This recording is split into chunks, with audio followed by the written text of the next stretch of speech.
السلام علیکم ورحمۃ اللہ تعالی وبرکاتہ. میں تو ابھی بات کر رہا ہوں فلسطین سے، غزہ کی پٹی سے.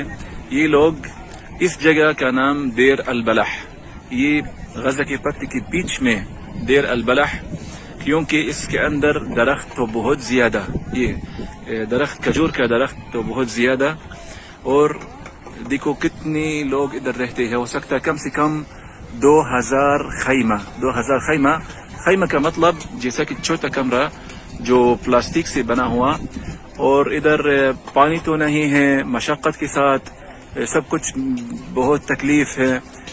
کھانا بہت کم، پانی بالکل ہے نہیں، نہ میٹھا پانی جو پینے کے لیے نہ وضو کے لیے، بہت کم سے مشقت کے ساتھ لوگ اپنا وہ کیا بالٹی اس کو دور سے لاتے ہیں، پانی دور سے لاتے ہیں.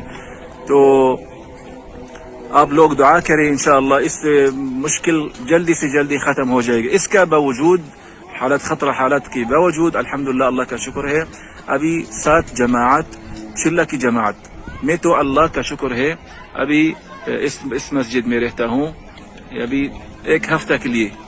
الحمدللہ ایک جماعت، ہر ایک جماعت الگ خیمہ میں رہتے ہیں.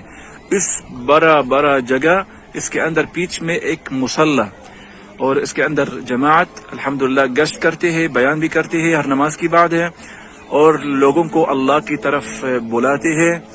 یہ دیکھو یہ تو بہت بڑا جگہ، پیچھے میں بہت بڑا جگہ. آپ لوگ دعا کریں انشاءاللہ ہمارے لیے کہ اللہ تعالی ہم کو بچائیں گے میزائل سے، ایٹم بم سے. جتنے ادھر جو قریب گھر وغیرہ بہت زیادہ گھر برباد ہو گئے، بہت زیادہ مسجد ختم ہو گئے. تو اللہ پاک کے سامنے ہم تو اللہ سے مانگتے ہیں یا اللہ ہم اس جنگ سے ہم کو بچا دے. آج 10 مئی یعنی 10 اور جمعہ کی دن عصر کی بعد دیر البلح کی جگہ سے. دیر البلح کا مطلب کھجور کا درخت. وصلی اللہ وسلم وبارک علی سیدنا محمد والحمد للہ رب العالمین.